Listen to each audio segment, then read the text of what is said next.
sir. Yeah. I haven't even turned page 1 yet. I haven't even turned the page. And I have about 20 pages of material to go through. And let's see, what time is it? Okay, it's in about an hour. I completely analyzed you. And I haven't even gone through the steps of the detail to give you the pieces to go through. See, this is all why I talked about was your learning. What's that? This is why you're so good at what you do. And I'm sitting here, probably from a selfish standpoint, though, and I'm like, how is Susan going to teach this in a general way? But I know we'll find it.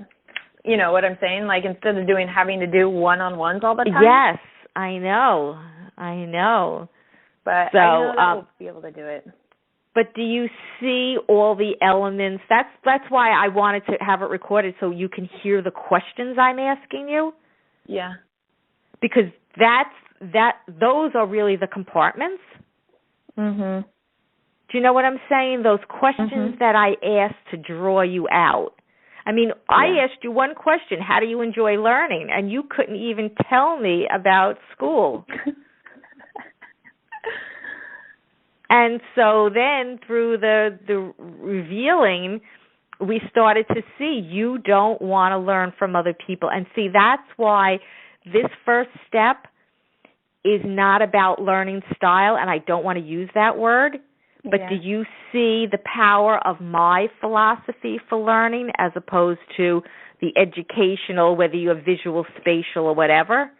You know, it's like you realize when you're learning, you need to just dig in there and do it on your own. And the things you're interested in digging are visual and surroundings and organization.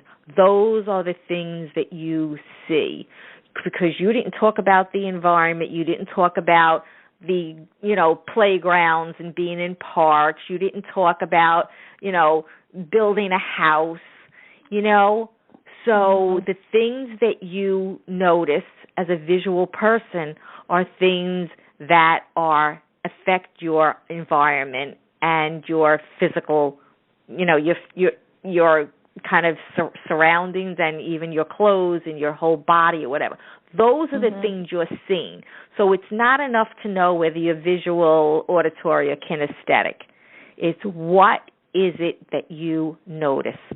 Like me, I mean, my room, my mother loves white, so everything's got to be white. The furniture has to be white.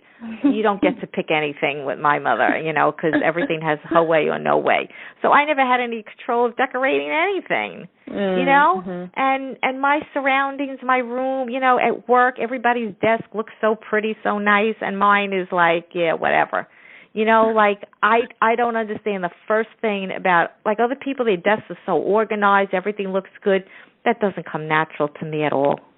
I mean, it just totally doesn't.